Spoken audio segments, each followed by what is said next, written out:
Who would think that history would happen within your lifetime?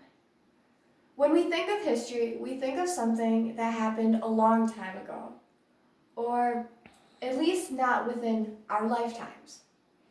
When I think of history, I think of history class. I think of all the different wars that we studied, like World War I, World War II, the Civil War, and the medieval ages, and how that era affects the next era in political views, the views of the people, and culture. When I think of history, I don't think of something that happened within my lifetime. I mean, come on, I'm 18 years old. What historical moment could have happened within my lifetime? And the answer to that question is so many things, it's incomprehensible. In 2001 was the birth of modern terrorism as we know it today. From 2001 to 2009, 8 terrorist attacks took place on U.S. soil in the name of Islam, according to Johnston, a research analysis for the U.S. government. One of those attacks took place on November 5th, 2009, at the Medical Processing Center in Fort Hood, Texas. On that day, at 13:30 or 1:30 in the afternoon, psychiatrist Major Hassan opened fire with a semi-automatic handgun, killing 13 people and wounding 31 others.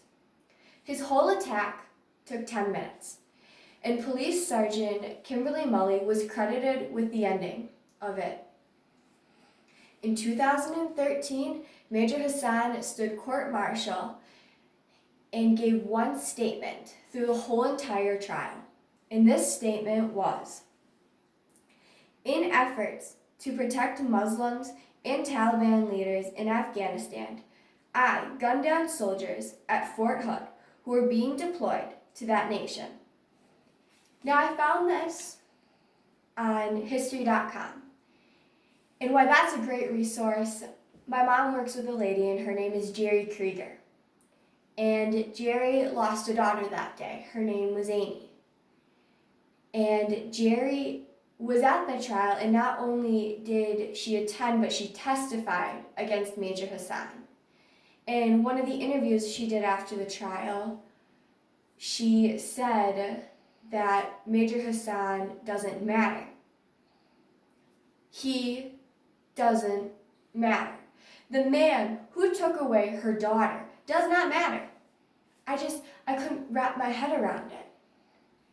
And when I talked to Jerry and getting to know her better and getting to know about Amy, she focuses on the great things in life. And she prefers to celebrate Amy's life than accuse and look down upon the man who took her away from him. So Amy was a normal high school senior like all of us. Amy loved softball and basketball, graduated from Kiel High School in 1988, and in 2001, after 9/11, stepped up and said, "I'm going to go take on Osama bin Laden."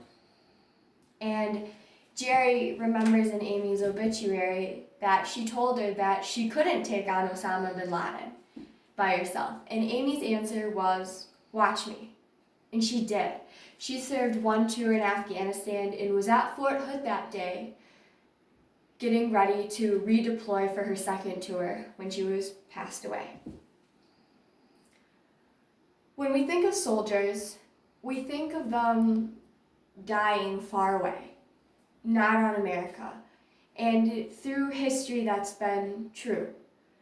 But the reality is nowadays that soldiers die here at home and they die overseas, protecting our rights.